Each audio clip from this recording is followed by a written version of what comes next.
देश भर के 7 राज्यों में खाली पड़ी 13 विधानसभा सीटों पर आज उपचुनाव है। इन सीटों पर वोटिंग सुबह 7 बजे से शुरू हो गई है। लोकसभा चुनाव में इंडिया गठबंधन के अच्छे प्रदर्शन के बाद इन चुनावों में सत्ताधारी एनडीए को विपक्ष से कड़ी टक्कर मिलने की उम्मीद जताई जा रही है। लोकसभा चुनाव में इंडिया गठबंधन के अच्छे प्रदर्शन के बाद एक बार फिर चुनावी मैदान में इंडिया और एनडीए गठबंधन आमने सामने आ गए हैं। देश भर के 7 राज्यों में खाली पड़ी 13 विधानसभा सीटों पर आज उपचुनाव हो रहे हैं।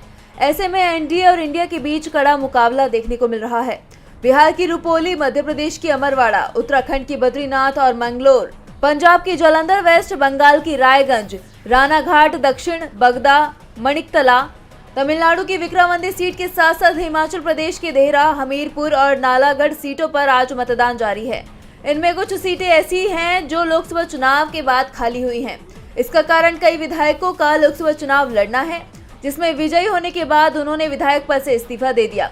हालांकि कुछ सीटें इसमें विधायकों के निधन से भी खाली हुई हैं। बिहार की रुपौली सीट पर एनडीए और इंडिया गठबंधन के बीच कड़ी टक्कर मानी जा रही है। जालंधर पश्चिम सीट पर आम आदमी पार्टी ने मोहिंदर भगत को चुनावी मैदान में उतारा है। कांग्रेस ने सुरिंदर कौर पर दाव खेला है, तो वहीं बीजेपी के टिकट पर शीतल अंगुराल इस सीट से चुनाव लड़ रही हैं। अमरवाड़ा में मुकाबला बीजेपी प्रत्याशी कमलेश शाह और कांग्रेस प्रत्याशी धीरन शाह इनवाती के बीच है। तमिलनाडु की विक्रमंदी सीट डीएमके विधायक पूगा जयंती के निधन के बाद खाली हुई है। इस सीट पर डीएमके और एनडीए के बीच कड़ा मुकाबला है।